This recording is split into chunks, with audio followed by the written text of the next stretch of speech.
morning and welcome to Cappin at the Spa. I'm Saratoga Geeze and we're recording live from Quivik Drive in sunny Saratoga on Whitney Day. I have with me one of our favorites, Exacta Box Bobby. How are you today?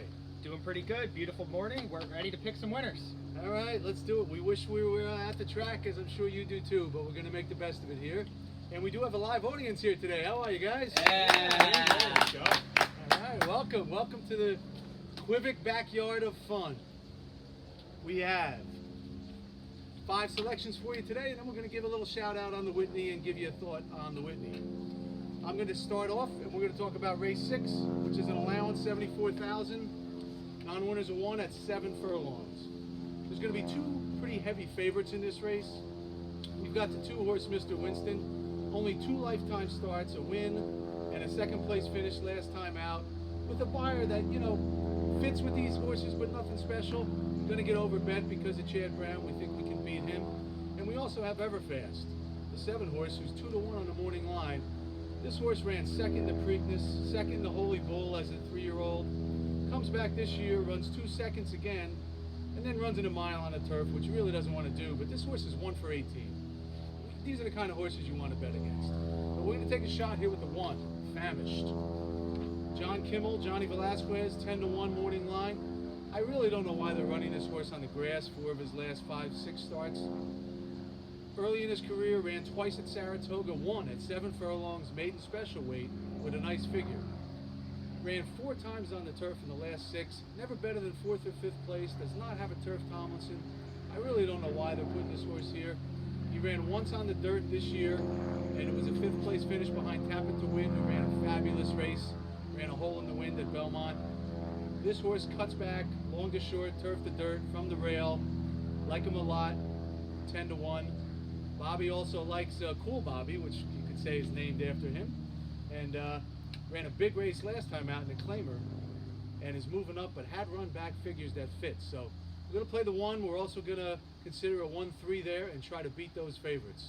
Let's head to Bobby and race 8.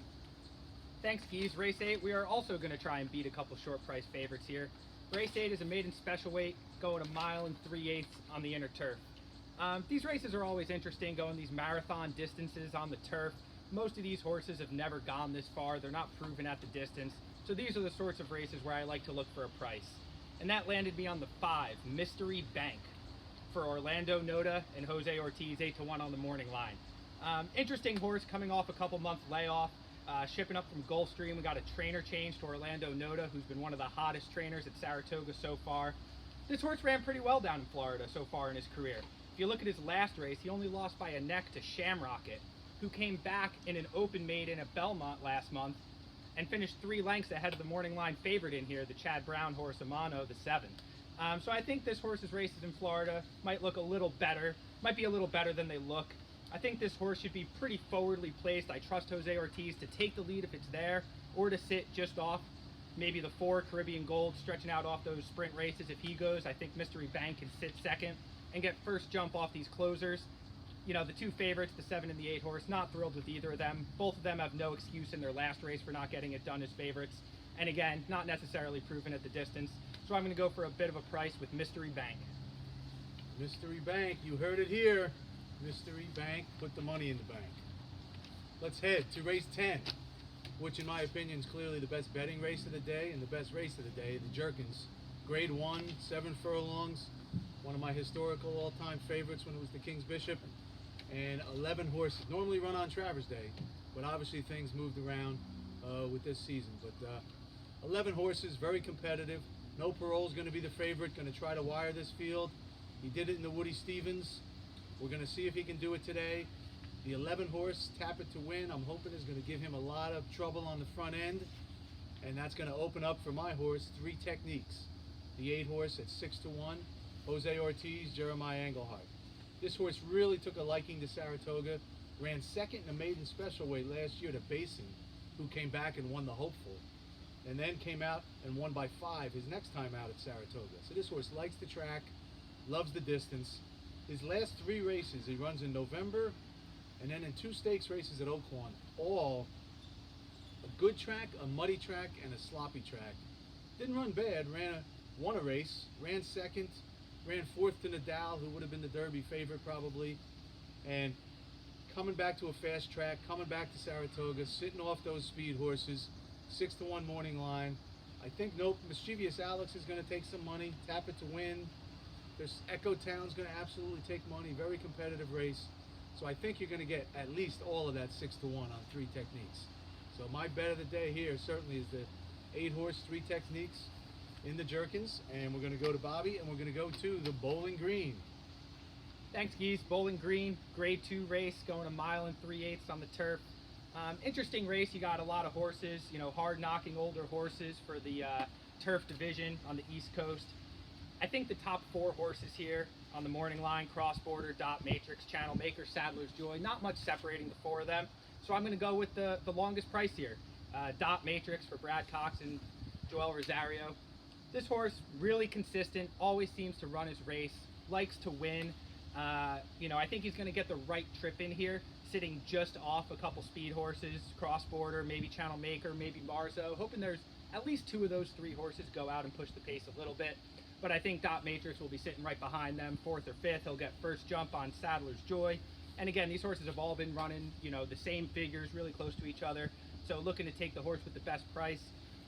Think there's a bit of a reason to be skeptical of the others. Cross Border, cool horse, like him a lot, 4 for 4 at Saratoga. Just never seems to get the job done when he steps into this graded stakes company. So I wonder if he's just one of those horses who's good in the state bred ranks, good in the allowance ranks, likes to win those races, but just can't quite get it done against the best in the division. Saddler's Joy just always leaves himself too much to do, coming from way back. More recently in his career, last 2 or 3 years, just never seems to get there and get the job done. And Channel Maker's another where I think his best days might be a little bit behind him and just doesn't seem to get into the winner's circle. So I think this is a good opportunity to get Dot Matrix home and sort of turn the tables on some of these shorter prices. All right, excellent. What was his morning line? 9-2. And what is our show we lying on? 6-1 or better? 6-1 or better. I think you might get 6-1 or better on Dot Matrix. Do you? They'll be the 4th choice. We may have to wager a beverage on that, because I think he'll be right around 4-1, but I do like him today. We're going to go to the 12th race. I'm going to give you a thought on the Caress. Again, this is a very good betting race also. You've got 10 horses, 5.5 furlong turf race, always exciting. Bobby's going to give me a hard time about this horse because I've been playing him for 2 months now, and he can't seem to get out of his own way. And that's Get Mother a Rose, the 1 horse, 12-1 in the morning line. Last 3 races has excuses in all 3 of them.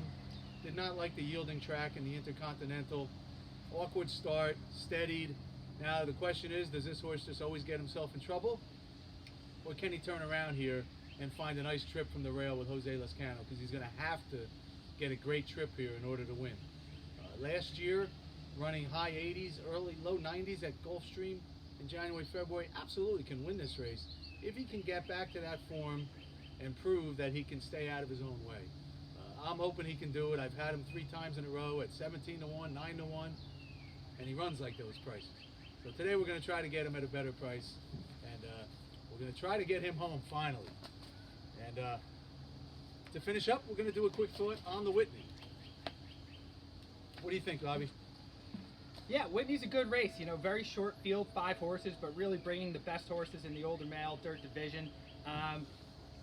Good horses in here. I can't get past Tom's d'Etat. I think he's by far the most likely winner. I think he's just a cut above these horses. I think he's really the best horse in the country right now. Always shows up, runs his race, loves to win.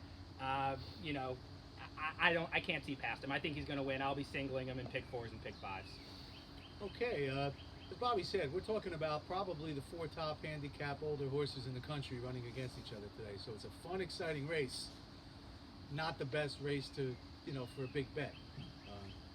Improbable, loses by 3/4 of a length to Tom d'Etat, and then runs the next race, wins by 3 with a 105. Clearly he can win. By my standards, runs second to Tom d'Etat last time out. I think he might change tactics and with the inside post, get a better trip and get in front of Tom d'Etat, and then make Tom d'Etat come get him, which did not happen last time. So Code of Honor, very playable. So exciting, fun race. I'll probably take a shot with By My Standards, but listen, if Tom d'Etat wins again, he clearly has established himself as the top handicap horse in the country. That's it for today, guys. Let's have a great Whitney day. Thank you to our audience. Yeah. Good to have you here. Good job, Geese. And let's hope today is Is your your day. day.